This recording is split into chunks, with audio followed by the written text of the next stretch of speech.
Hello and welcome back to another episode of the Physiology of Endurance Running podcast. I'm Dan Nash, joined as ever by Owain Zarelli. Owain, Yeah, not bad. Yeah, race week. We've made it. Yeah, we've got through another Road 2 series without anything catastrophic happening. Because isn't that what happens, isn't it? Every other podcast I've listened to that has done a Road 2 series. So they end up don't start, and there's still time. We don't want to jinx it now. We've got 7 days to go. But you're home and dry now, basically, aren't you? Yeah, I think so. Like you said, nothing that's required a complete change of plan so far. So yeah, I think it's been pretty. I looking at your Strava, it's been pretty plain sailing. You got a very consistent Strava line, mileage line. Yeah. I think like that's something to take as a positive, isn't it? And it doesn't really matter what happens in the race. Like I'm in pretty good shape. So no, you can't say that because at some point you need to do something of that shape.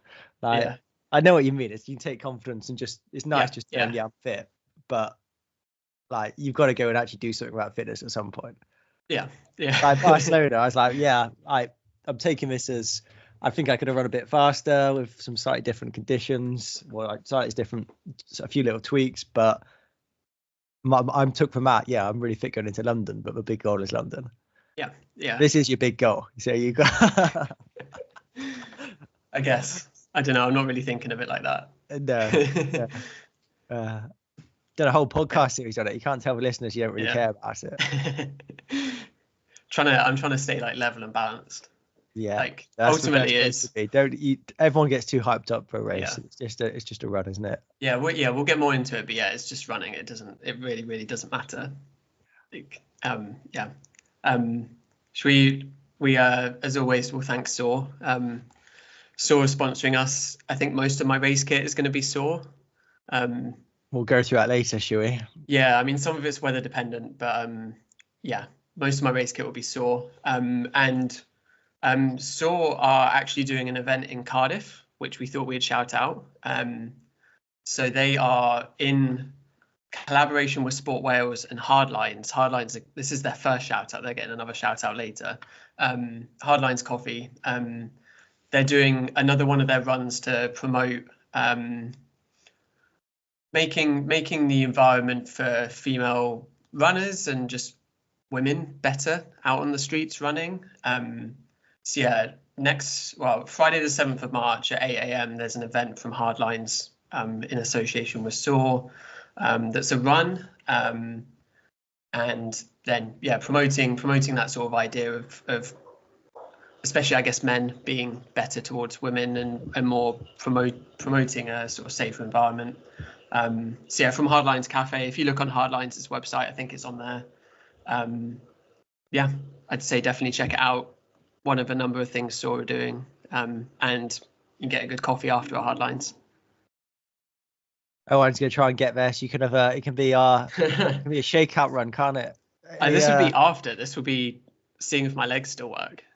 That will still work. Yeah. You'll go for a run, fueled by coffee. We'll get Jane Nesbitt and Dave Long there, and you can have your run club, can't you? Yeah. Just tagging on to take over. Yeah. And enjoy that shout out as well. So okay. No, cool. So definitely. I might try and get there. I need to work it out with work, but I think it'd be a nice fun event. I'm always up for a coffee. Yeah, and it's nice SOAR promoting stuff like that, isn't it? Again, we've said before, haven't we? Like they just got good ethos, I think, and support some really good causes. So go check them out. So shall we dive into your race week? Monday. What's this? This is sorry, not race week, is this? Well, this is 2 weeks out, isn't it? I guess. Yeah. Starting. I've lost my your Strava now. So 17th. I mean, it's not anything groundbreaking. It's 17th of Feb. 17th of Feb. Right, scrolling through. Cool. So 8:14 a.m. Monday morning. Early doors. Hour easy as always. This was off the back of 20 miles the day before. Felt all right. I don't think I made any notes. No, I didn't. No, felt fine. yeah, legs felt okay. Sort of, I think I said last time, but at this point, sort of thinking about reducing the miles a bit. Reducing the miles a bit, but not too much. Like at that point, that's still 14 days out. It's still a long way to go. So yeah, not completely reducing everything, but definitely thinking about it. But yeah, that was sort of the theme for the week, was that hour easy. So yeah, Tuesday, hour easy. Again, felt fine. And then that was even early for me. Tuesday, sorry, 7:30 in the morning. And then Wednesday, again, hour easy. I did a session, like we'll come on to it on the Thursday, but it was more like a scheduling thing, trying to fit the session in a bit more conveniently, and I had to be up on campus on Thursday, so I just thought I'll just push it back a day. Like it doesn't really matter when I do the session. Deviated from your Wednesday session. I know, yeah. What, 10 weeks of Wednesday session. Yeah. No, so yeah, 3 days of an hour easy, and like they all basically felt the same. Sort of nothing to it really. Thursday, wanted to get a decent amount of volume, but not quite the sort of 60 minutes of sort of work that I've been doing up to this point. So I did, and I thought as well, if I maybe do slightly shorter reps, then I can run a bit faster as well. That might, I don't know, in my head, I thought that might be a bit of a change, less total sort of work, but a bit faster. So I did 10 by 4 minutes on the treadmill. The first 4 at 17 kilometers an hour, the second 4 at 17.5, and then the last 2 at 18, which is pretty good for me. Like, yeah, I was gonna say it's good speed, that. Yeah, I generally don't. 520 mile, 320 a k.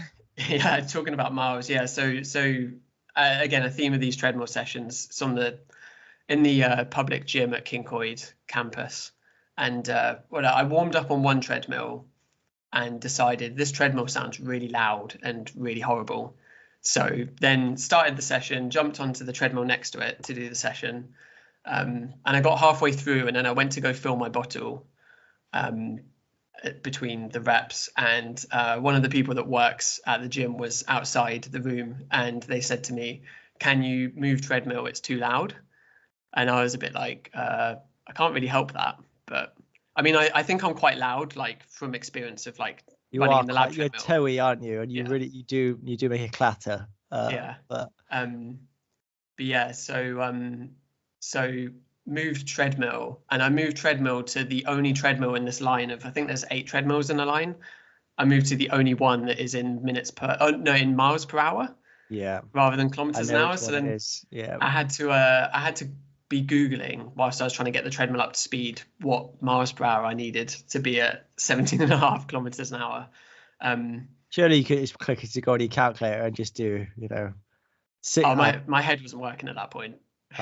So if I'm doing that all the time. Like I'm calculating paces. I normally go the other way because people want it in miles. But yeah. I don't know, but miles per hour is such an odd, like. Well, you just times it by divide it by 1.609, don't you? And you're there, aren't you? Yeah, that was a bit annoying. And then someone else, another one of the sort of good runners at Cardiff Met was then on the treadmill next to me in his carbon plated shoes, and I was like, we must be ridiculously loud. Like, and yeah, why is this a problem? But I don't know. It's a sign that Cardiff Met need to invest in some new treadmills that aren't like 10 years plus old. Yeah. Although at the same time, like I started the session, and the treadmills, I think most treadmills do this, where they can pick up like heart rate. If it's low, like a really small area, they can pick up the heart rate from a heart rate device. Strap.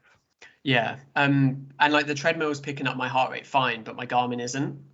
And I was just stood there for 5 minutes just being like, this is like a 400-pound watch that says it's connected to my heart rate strap. And my heart rate strap is working with this 20-year-old treadmill that's awful, but this watch isn't working. It's just a bit of a tech fail. You got it working in the end, by the looks of it. Yeah.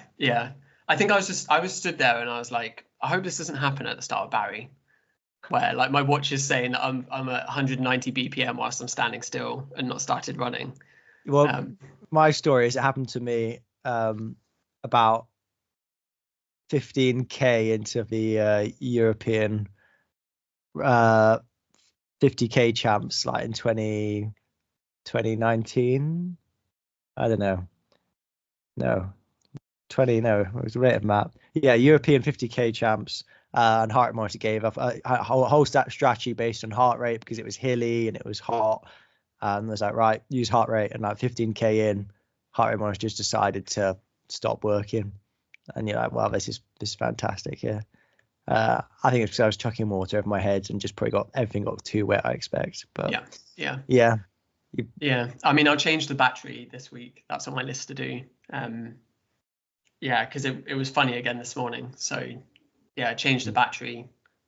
I don't know, I might do that in a bit after we record. And then if it's funny again the next few days, I'll buy a new strap. Although I bought a new strap like 3 months ago. So I hope it's not that.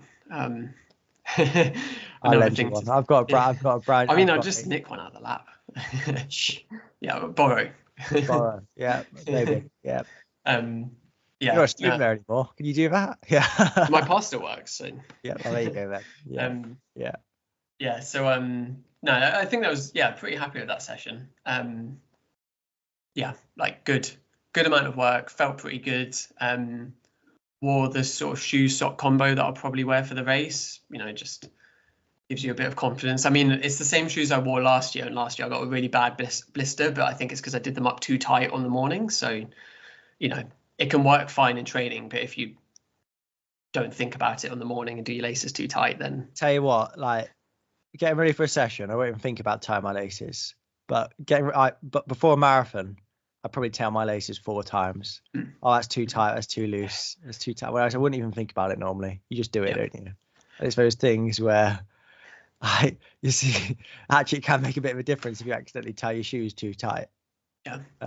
This I had a blister for sort of like on the inside of my foot for like 4 or 5 days, from doing that. And like I could feel it from sort of 10 miles. So it's not what you want, is it? Not ideal. And the longer it goes, the more like ultra performance is really determined by that sort of those little things, like just make sure you look after yourself well, and actually your kit's right, and you've tested that, and it's not gonna rub you. And even then, like it's running around the track is probably gonna put different loads on the size of your feet, aren't they? And if there's suddenly have a downpour, then it becomes more difficult, doesn't it, to keep your feet dry and blister free.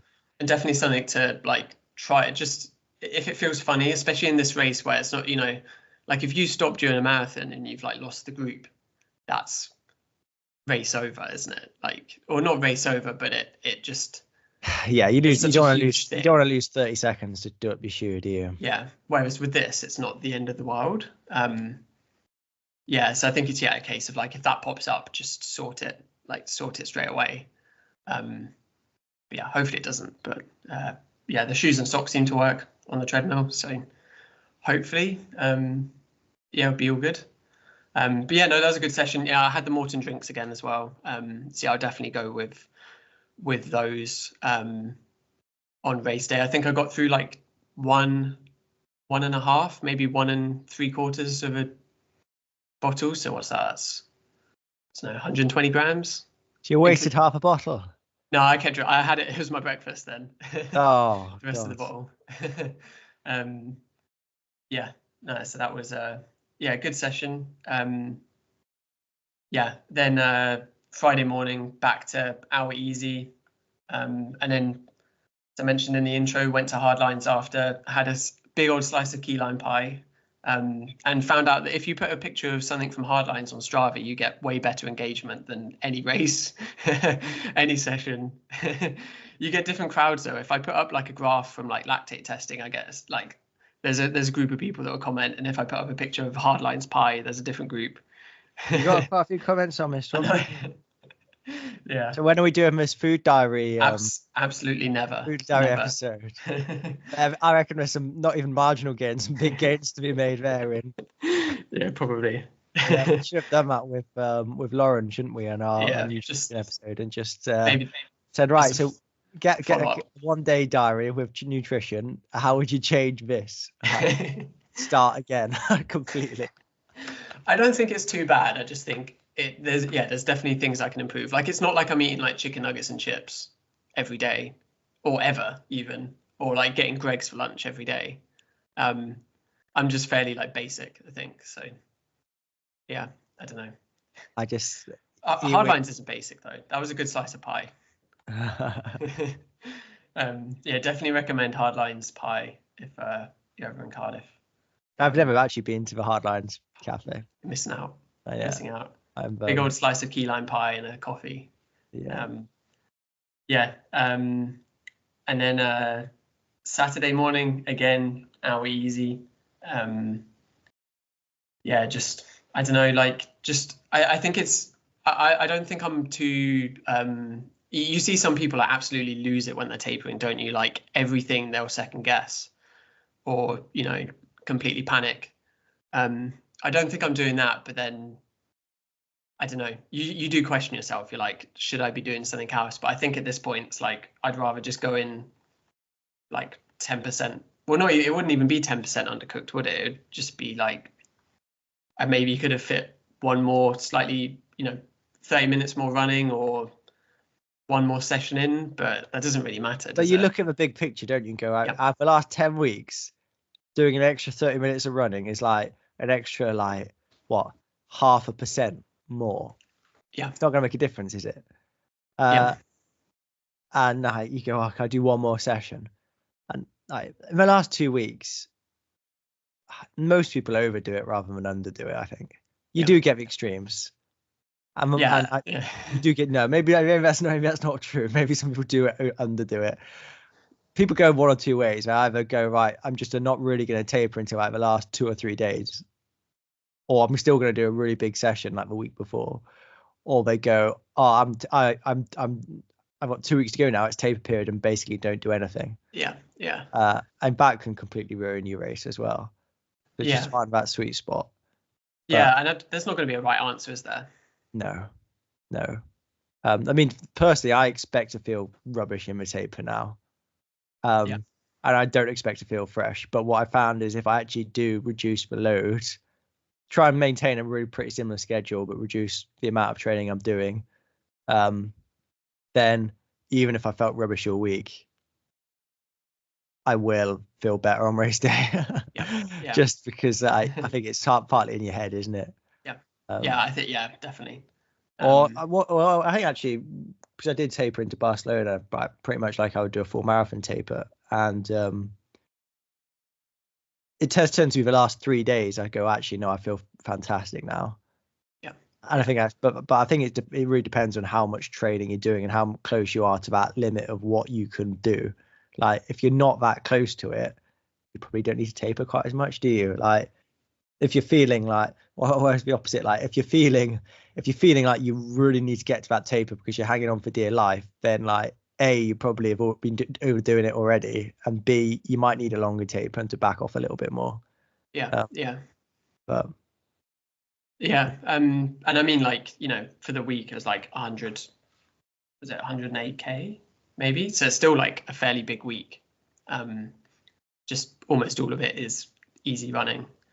Did we get to Sunday? No, we didn't. So quickly Sunday. I mean, the plan on Sunday was 20k.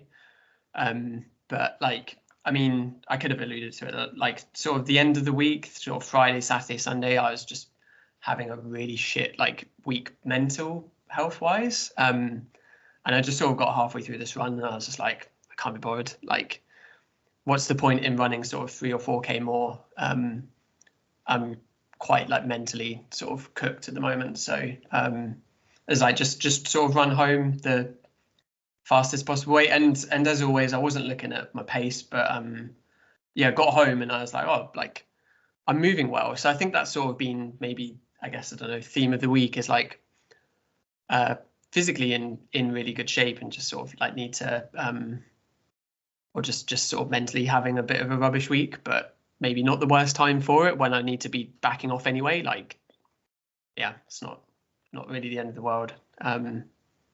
Like we just said about the whole week, like what difference does 3k make? No difference. So I think it was, what did we say? 101k, 7 hours 20 minutes. Which is nice, isn't it? Like, you've just knocked off. I mean, you're not even knocked off that much distance, are you? Like 26k, isn't it? Right. But I think that's like an appropriate amount. I think, for me, like, well, going back to Barcelona, I think I was on 200k 3 weeks out. 2 weeks K, I dropped out, and I've been doing like quite a bit around that 180, 200k. So then, like, my first week of a taper, if you want to call it a taper, was like 160k, and then a week of, I don't know, I was something like, I was quite a lot less actually. I think I've been struggling a bit, but let's find it quickly. 116k including the race. So yeah, it's a big back off, isn't it? Yeah. But I mean, like, in terms of what the literature says about taper, it is a bit individual, like we've said. But I think some golden rules are: maintain your frequency of training. So if you run 7 days a week, run 7 days a week. But reduce the volume by 20-30%, and maintain or slightly increase the intensity, which is basically what you've done, isn't it? Yeah. I mean, I tend to just maintain. I might do some short, like you. I might do some shorter reps that allow me to go a bit faster, but the metabolic stress is pretty similar, just because that gets you feeling good, doesn't it? And popping. You don't want to do. I feel like doing long 10-minute reps don't get you sharp, and they don't necessarily make your legs feel good. Whereas doing some stuff at faster speeds does. And like, in the context of 40 miles, doing 4-minute reps at 18k an hour is getting sharp, isn't it? Yeah, and especially for me, like, I don't think I've ever done any sort of substantial amount of rep on the treadmill at 18k, and they didn't feel easy, but like my heart rate wasn't coming close to second threshold, so I take that as a fairly good sign. Definitely, and especially because you haven't been doing stuff at that speed either. To be able to go and do that, is a good confidence booster that you've affected your physiology more globally than just getting good at being fatigue resistant and running for a long period of time. So flowing through the week, because I think we wanted to sort of talk about some race plans. I don't know, where should we start? Because in fact, I'll start. So what another thing that happened last week was one of our listeners, I'll just say her first name because I haven't checked if she's alright being mentioned, but one of our listeners called Scarlett reached out to me. Scarlett's a PhD student studying psychology or researching sports psychology. And she had obviously listened, and where I'd said about sort of like some of the psychology around the race, and she basically messaged and was like, "Oh, do you want to have a chat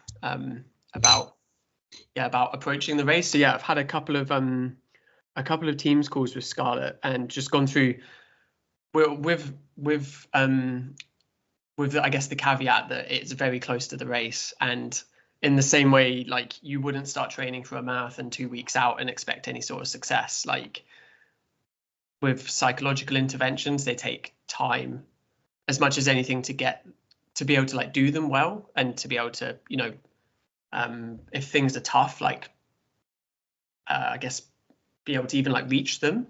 But no, I had a good chat. She gave me some a bunch of different things I could try about sort of pre-performance, especially because I sort of said to her, like, I think one of my I don't want to say issues, but I generally really struggle on like race morning, especially if it's like an afternoon race. I'm just really I sort of find I'm just can't really deal, like if in my head I've said like, okay, we're going to leave for the race at 10 and we leave at 10:05, like, then I start to get like a bit aggy and like just quite a lot of nerves. So she gave me a couple of different sort of methods of I don't want to say dealing with that, but sort of controlling that, that I've then sort of gone and had a think about, and they're sort of pre-performance and during performance. So the couple that I've sort of like focused on and think in the short space of time might really help are sort of visualization, which is quite hard to do. But that's sort of thinking about like imagining what a successful performance is. And you're just trying to visualize it in as much detail as possible. So like what you're going to see, what you're going to hear, how it's going to smell, what sounds, everything about the event. You just try and visualize it, which sounds easy, but you, as much as anything, finding sort of somewhere quiet for 10 minutes to do that is quite hard. I tried doing it before the session on Thursdays, and I tried in the postgrad room we go into, and then someone came in, and then I walked down to the gym and bumped into someone else I know, and I was just like, oh, I'm just not going to get to do this. But then the other one is self-talk, and especially having a mantra. And I should have gotten the research off her, but she was saying that there was some research in ultra runners, and there was like a significant difference in performance between two groups. So one group had a sort of mantra that they would come back to during the race, a sort of like mental cue to bring you back into, where you are and what you're trying to do, and a mental cue that's positive as well, so not negative. Like I saw some people, there's some socks that have like "don't be shit" on them, and like that, which is funny, but also it's negative. So this is more trying to have a short mantra that's positive, and then having some way to physically like think about that mantra. So one of the examples she gave was like, if you wear like any sort of wristband or anything on your wrist, just flicking it as your sort of physical cue to then bring in this mental cue to focus on what you're doing. So I thought that was really good. Like I just happened to wear like a hairband on my wrist, so I can just flick it anyway. And like I was doing that during the session, and I thought that just trying to start bringing that idea in of like, you just flick this wristband and then you're thinking about what you're doing. So that's keep the hair out your eyes, is it? Yeah. No, I think that's a good one. And like, I mean, I've never used or consulted with a sports psych, although I've worked with a couple who've been really good. But one of the things that I have found like during a marathon is that more incidentally found out during a marathon, but just like you said, having a physical cue, like for me, like chucking water over my head, I go, right, it's more like it's nearly like a reset. You're like, well, actually, I'm hurting, but I'm okay. It tunes you into actually, obviously a marathon, it does just hurt the most of the way. And it just progressively gets worse, doesn't it? And it's like holding your hand in a hot fire, or it just not in a fire, in a flame, something that's you know what I'm trying to say. Holding something that's hot but bearable, and it just gets hotter and hotter. Or like, I guess the example, which is going to be really specific, is like when you're doing the pressor tests in the lab, when you have the clamp around your arm to restrict blood flow, and you have it there for 5 minutes, it just gets worse and worse and worse. That's what a marathon's like, isn't it? But actually, most of the time, for most of it, you're not flat out. You've got capacity there, and just having some physical reset like that, you go, actually, I am hurting, but I'm okay. This is okay hurt. I'm doing all right. And that I found helpful. I think that, and then also there's a really good episode of the Science of Sport podcast, the Ross Tucker series, or Ross Tucker podcast, from I think last week or 2 weeks ago, where they talked to like I don't know what he calls himself. He's sort of like a mental coach for like athletes and like high performance athletes. And he was saying like the thing that they sort of have to reframe with like elite athletes is like they're generally not afraid of failing. They're afraid of the repercussions. So for an elite athlete, like this guy worked in like cricket a lot. It's like if you get out, then you get the media sort of going at you. And like the cricketer isn't afraid of getting out. They're afraid of the repercussion. And obviously, like I'm not dealing with that, but like just sort of reframing it, it's like really it doesn't really matter like what happens. Like I'd like a good result. It doesn't matter. It's not gonna change my life. It's not gonna change the world. Whatever result you get. So you just try and remove that sort of fear of the repercussion. And I think it also like I can especially think about the fact that I did fail last year. And you're still here to tell the tale.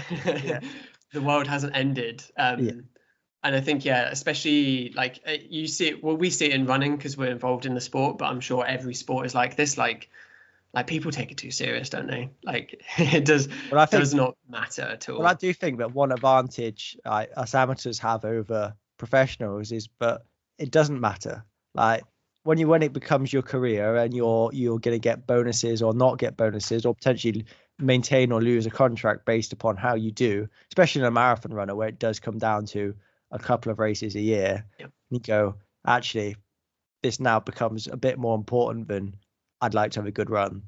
And yeah, obviously you want to make the most out of how you make the most of the fitness you've built up over your training block and all that. But actually, at the end of the day, if it all goes badly, the world continues tomorrow. Like for me, it's like, well, I'll still have to pick him up from nursery and look after him and make sure he's doing well and go into work and all that stuff. And actually, if I have a bad race and I'm going back, and actually the other thing with a marathon is you're not actually doing that much training afterwards, are you either? Yeah. So you've got more time to think about it. But for me, that time gets filled really easily, and that's good. Whereas if you're a pro runner, you've had a bad race, you've got 2-week rest period, and you're probably just thinking about the repercussions of what is going to happen. That is difficult. Yeah, and there's more. I guess there's more. Like if you're running for your country, I think that's why you see people start with stress fractures in like the Olympic marathon, don't you? Because there is a repercussion if they drop out, but actually still really someone should be saying to them, it's worse if you injure yourself and drop out. Yeah. But the pressure, isn't it? No, I felt that a bit. I think when racing like for an international, you do want to not be shit. I think the other thing that I do, which is just something that I've developed, and I don't know if it's a technique or not, is just thinking about as I go through the race, what could go wrong and how am I going to respond to that? Like if you develop GI distress, for example, I guess is one in the ultra, isn't it? Like for me, like in a marathon, it might be I miss a bottle. How am I going to respond to that? Or actually, like we're going to talk about your pacing plan later, but what if you're following the pacing plan and you're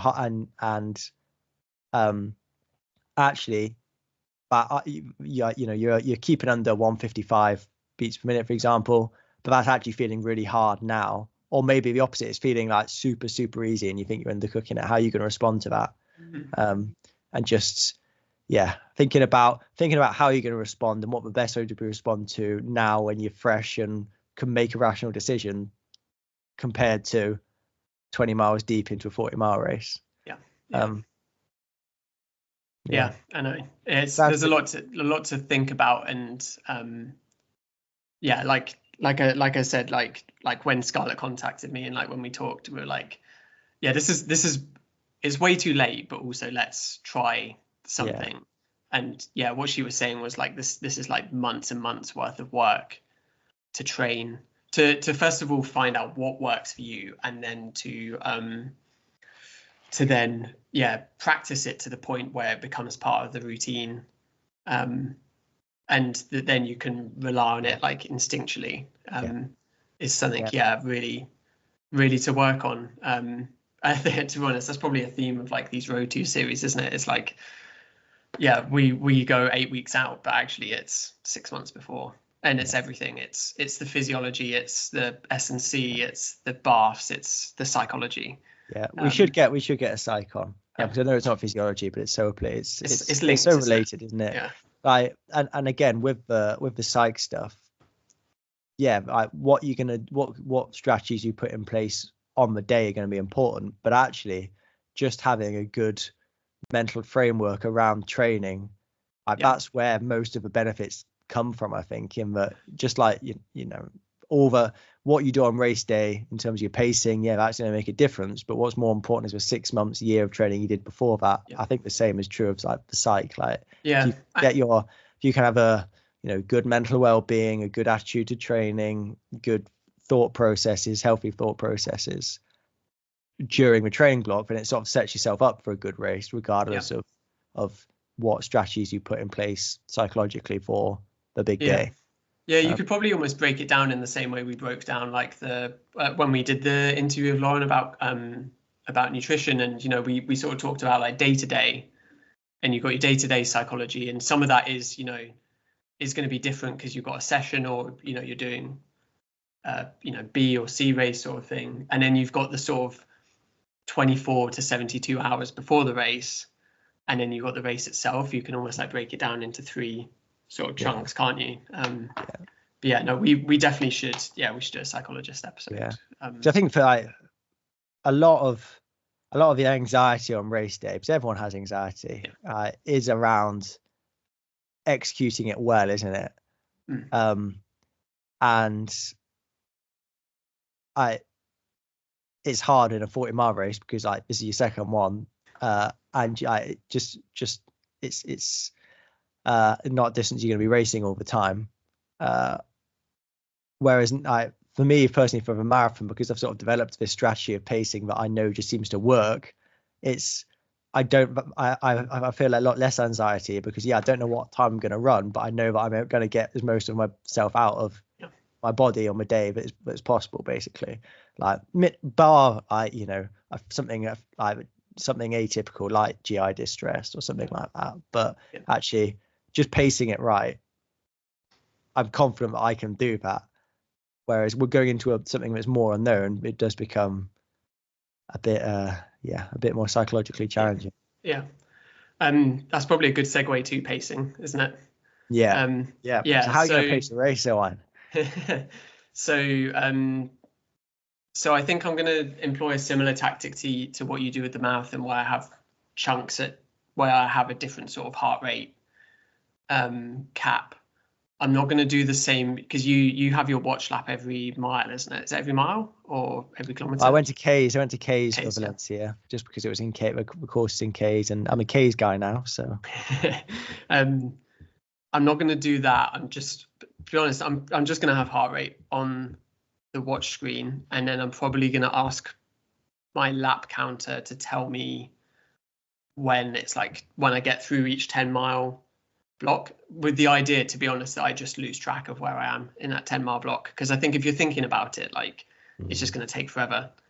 And there are like markers around the track of where this is 10 miles, even though you have no idea, but it's because the lap scorer needs to write down when you reach certain points as well. So like there's a cone with a sign on that's the marathon split, but obviously on a certain lap, that's the marathon split. But yeah, so ideally, I won't sort of know within each block where I am. Yeah, I'll have an idea, but I won't know, I'm on like 8.4 miles now. But yeah, so going to break it down into 4 10-mile blocks of heart rates, and I think if I go any more granular than that, then there's way more scope for it to go wrong, in terms of like if I'm slightly above on one, then it like impacts a lot down the line. Like that feels a bit too rigid, whereas it feels like if I go any longer blocks of different heart rates, then that's too open as well.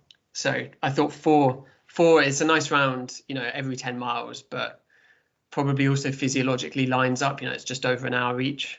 And then my thinking is my first threshold is somewhere between sort of 162 to 164, 165 beats per minute. Obviously that's varies based on the day and the conditions, and what shoes you're wearing and stuff as well. I guess the pace, that impacts the pace as much as anything. But so my thinking is trying to get as far into the race under that, but running fast. Because I don't think I want to be over it before 20 miles, at least, if not 30. I think I would say 30, I reckon. Yeah. I think 30, because it's so much better to just be a little bit conservative, how much time you're going to save. And then you don't know, the drift is not going to be linear, is it? Like I was saying before we start recording, that for me in a marathon, I think when I into Valencia, from memory, like I was doing every 5k, instead of every 10 miles, because every 10 miles in a marathon would be a bit useless, wouldn't it? Yeah. But like, you know, having like heart rate caps for every 5k, and it was basically one beat every 5k. Whereas for the first like 15, but then from when I get to like past 25, 30k, I might be doing 2 or 3 beats of drift in a 5k. Yeah. Because as soon as you go, I think you'll notice that once you go past LT1, it will start drifting a bit more. Yeah.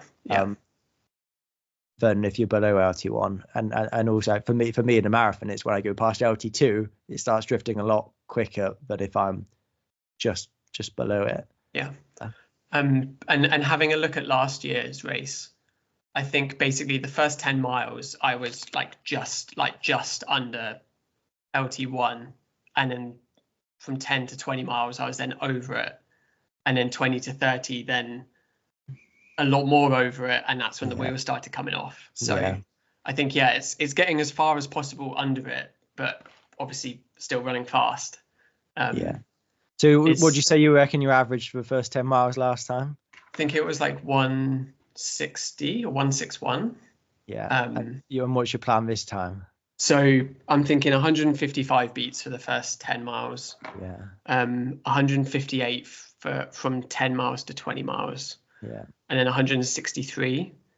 But I think even that I'll play it sort of by ear and see how I feel, like, you know, even if it's just 162.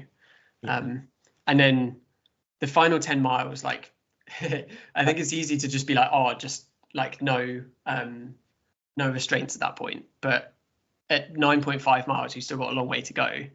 So I've sort of said 168, thinking there will be some drift.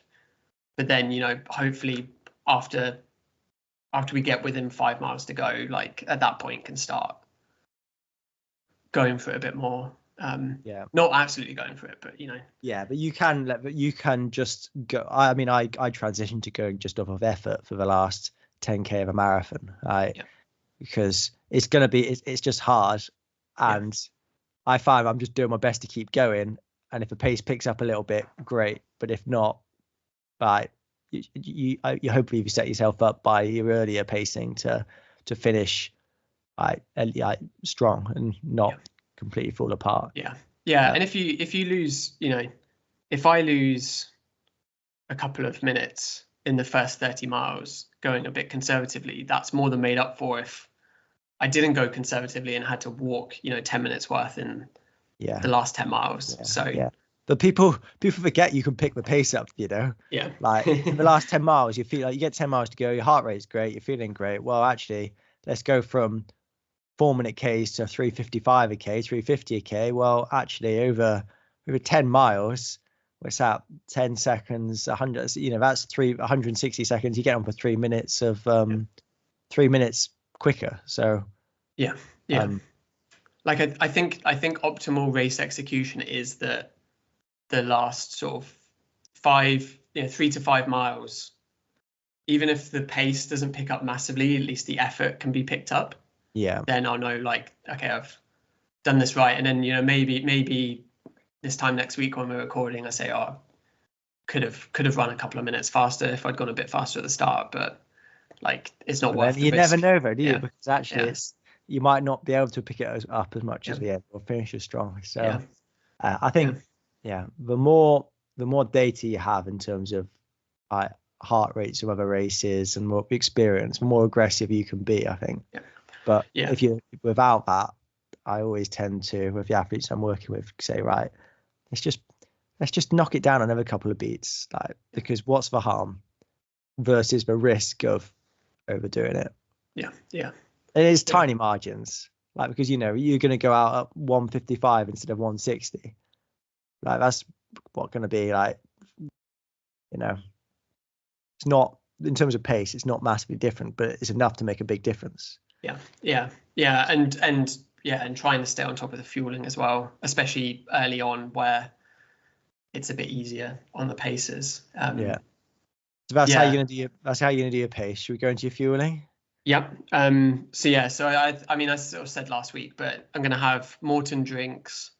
I still haven't decided whether I'm just gonna pick up some really small bottles, like 125 ml bottles, and carry them, or whether I can just quickly stop at my table, have just a sip, and that would almost do the same. I would just hold it for 400 meters. Yeah. I think that's one of the advantages of being able to do that, is just have it for 400 meters, have a small bottle. I think that would be, because, a couple of, you're going to take 5 seconds, aren't you, to stop, drink, put it down.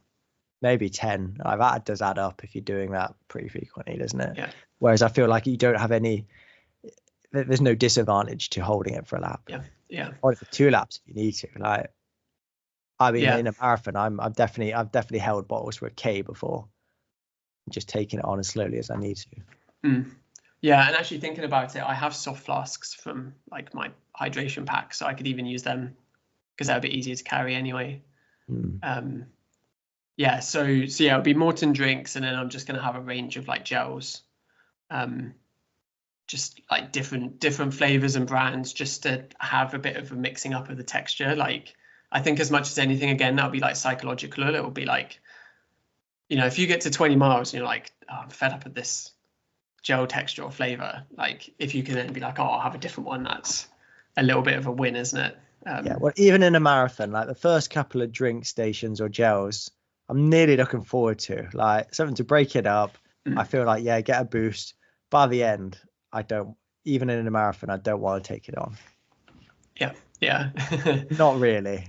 The drinks are more palatable if I'm in a gel, especially a warm gel, because it's been stuck to down your shorts for 20 miles or whatever. But and I think also with the drinks, like you can take just a sip, whereas when you open a gel, like you're sort of needing to consume it or chuck it, aren't you? So that would be the fueling plan, and then I think just trying to get as much as possible. Like if I can go through sort of 500 mils of drink, or 250 mils of drink and a gel each hour, that should be enough with an adequate carb load as well before. And I guess one nice thing having the gels there as well is that I think we had a question in on Instagram. We think about gels versus drinks. I can't remember off the top of my head, but I think they were saying about carrying water and energy drink in like a trail race. If you had it in like your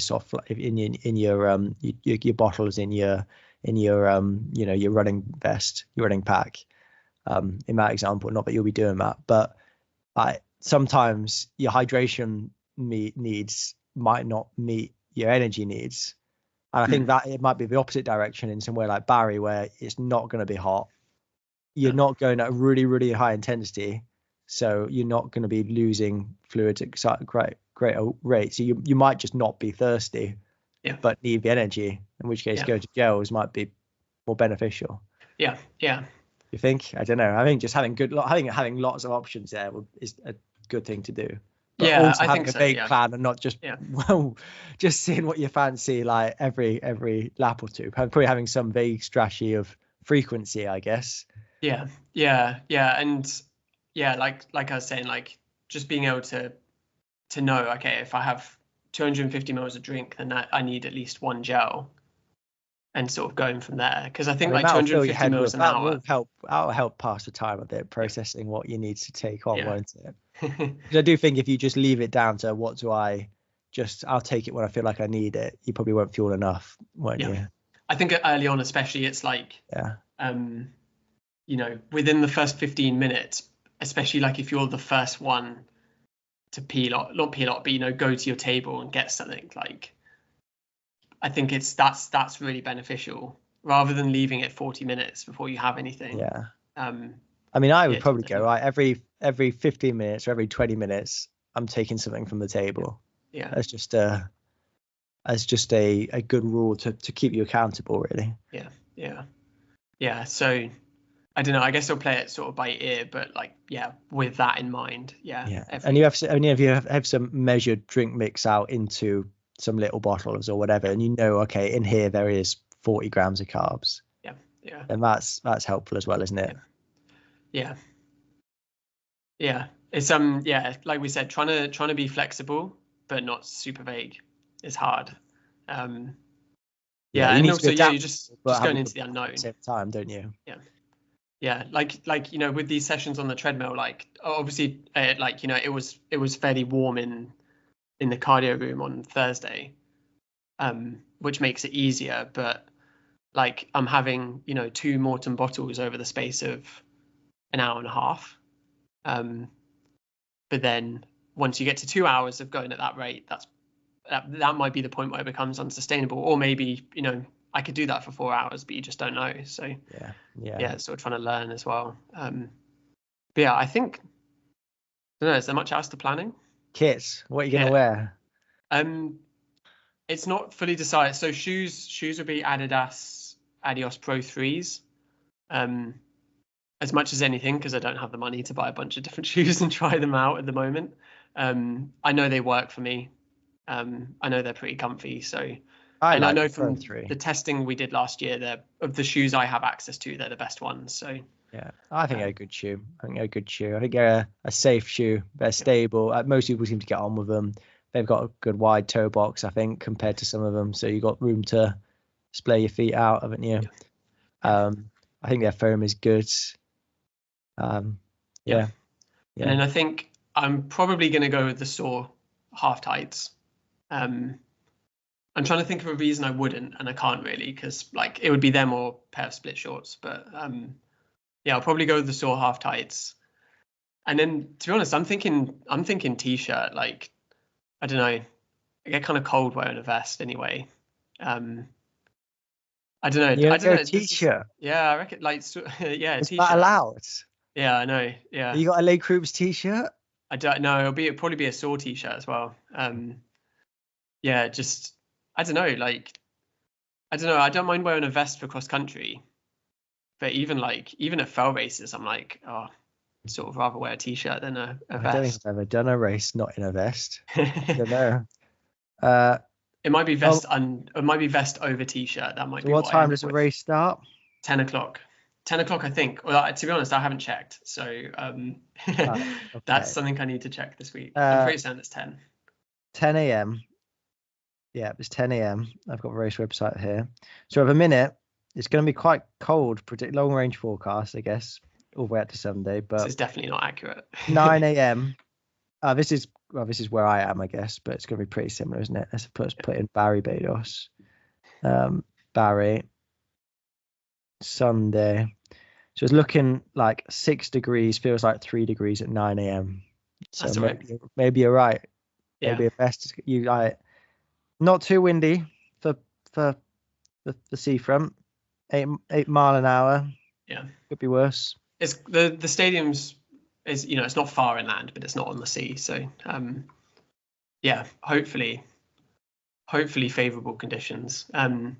Yeah, so it might be t-shirt and arm warmers, maybe gloves as well to start with. And yeah, go from there. I think the other thing I found last year was, because last year it was quite sunny for a lot of it, and like you have to wear sunglasses because I don't know, just like you're just sort of feels like you're always in the sun. And the track is like I think it's north-south, so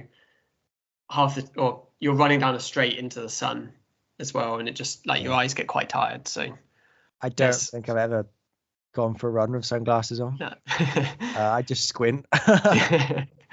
You just get really tired. They annoy me because I don't wear glasses, and I'm not used to it. The only time I wear them is driving, and that's a new thing. I think also I don't know, I kind of like it because it means like people can't see, like if you're feeling rubbish and you're like you can sort of tell by people's eyes, can't you, like how they're feeling. I think that's if you're like you look in someone's eyes and you can tell they're struggling. Yeah. That's definitely why some of the cyclists wear them. You can't see how the hurt, can you? Yeah. But yeah, Josh I think Kerr wears them as well, doesn't he? Yeah.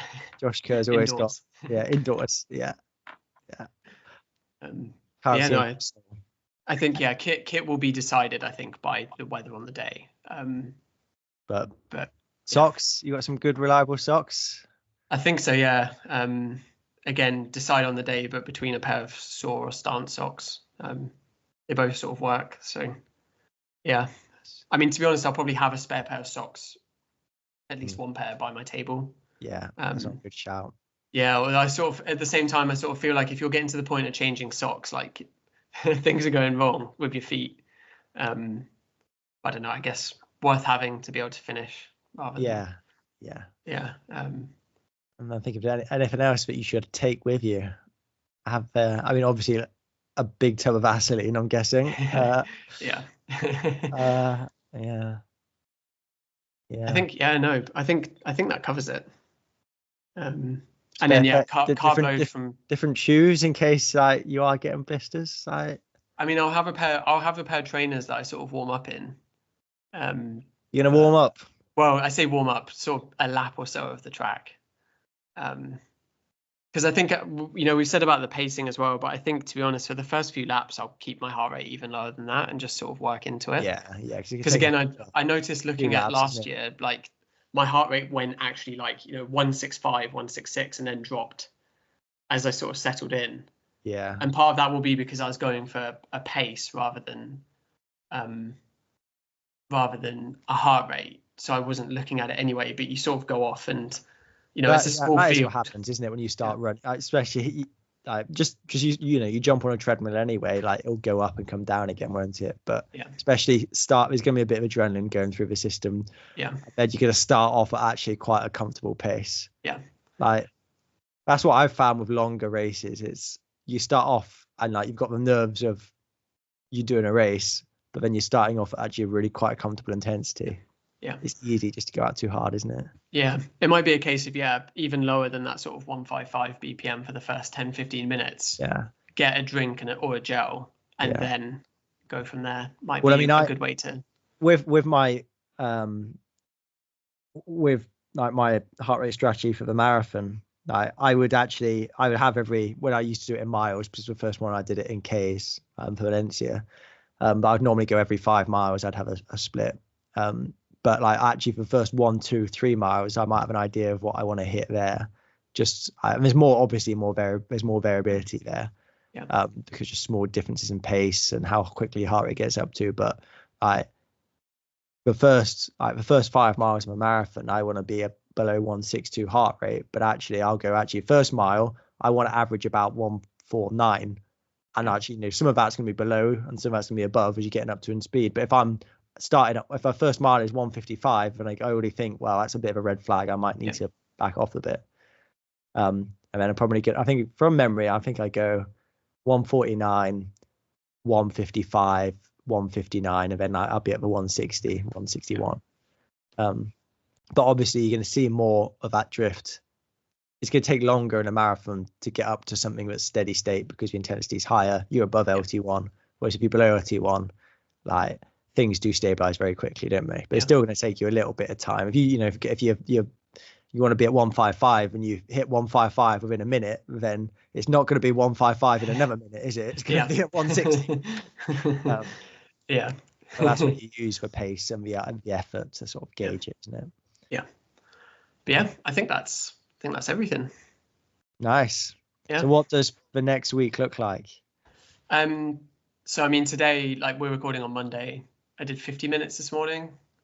I'll probably do 50 minutes again tomorrow, and then I'm thinking like a small session on Wednesday, but it might just be, I don't know, like 3 by 10 minutes at sort of like just at like LT1. Yeah. To be honest, part of it's like weather dependent. Like if it's hammering it down with rain, then I might not go and do that. But you got to go do something. You got to go do something. Probably do some little bit of intensity, I think. Otherwise, you're out of that rhythm. And I think rhythm is really important.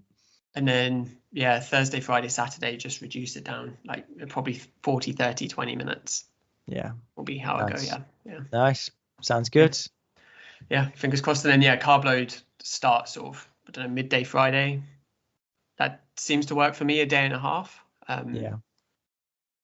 Just a day and a half, because I think if I do it longer, then I don't sleep well the first night, and then the night before the race, you're not going to sleep great anyway. No. So what you're aiming for? 10 grams per kilo of body weight? Yeah, aim for that, of carbs, that is. Yeah.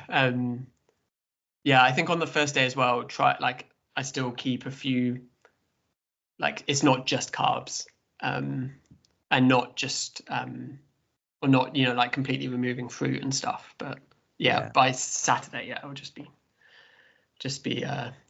carbohydrate and not much fiber. Nice. Good luck. Cool. Thank you. We'll see how it goes. See, we'll record again on the other side. Yeah. Thanks. Debrief episode on a Monday. Yeah, that's the plan, I think. Yeah, and thanks everyone for listening. Thanks for all the messages so far. A couple of people have said they'll try come down and watch, and I've said to people, don't bother. Like, it's such a boring race. First of all, such a boring race, and second of all, like, I'll give you a wave on one lap, and then I'm probably not gonna, not in a negative way, but I'm not gonna stop for a chat. So, you're not allowed to jump in and just run a couple of laps with you? Is that? I don't think so. If I'm around the outside of the track. So I don't know. I really, really appreciate it. I think you're a bit mental if you said to me like, "Oh, I'm going to come watch." Like, this is possibly the most boring running event. Well, I was marshalling, and we were at the one of my club's races they put on yesterday, the reverse 10, and it was horrible weather. It was horrible. But anyway, I was chatting to Mick beforehand, and he's very excited for it. Good field. But someone from my club, he's like, I'll come and help down. I'm not doing lap counting, but I'll do anything else. How long is it going to take? 8 hours? 6 hours? And Mick's like, 6 hours, it will be done. He's like, yeah, fine, I'll be there. Yeah. So people are willing to do strange things, volunteer 6 hours of their life. Yeah. On a Sunday. But I'll be honest, I can't get there because Jemima's racing for Gwent and I've got to look after Nye. Yeah, there's a Sunday cross country, which is odd, isn't it? I know. Yeah, the last one of the series. So and I think Nye would struggle with 4 hours of Barry. I had absolutely no expectation that you were going to come and sit there for 4 hours. might see the last bit if you're doing all right. I'll check in with Rachel. Yeah.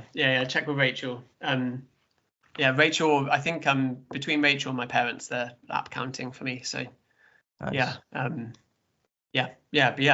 Hopefully it goes okay. And thanks for all the support, I guess, with all the comments from everyone. No, good luck. And I think it's been a good series. Hopefully the listeners think it's been a good series. They've continued to listen. We've had some pretty good numbers. So I hope they're engaged in the journey, and I'm looking forward to seeing how you get on, but digging into the details on the other side. Get some good data from it. Yeah, we'll share that with you in a week's time. Yeah. Awesome. Thanks everyone.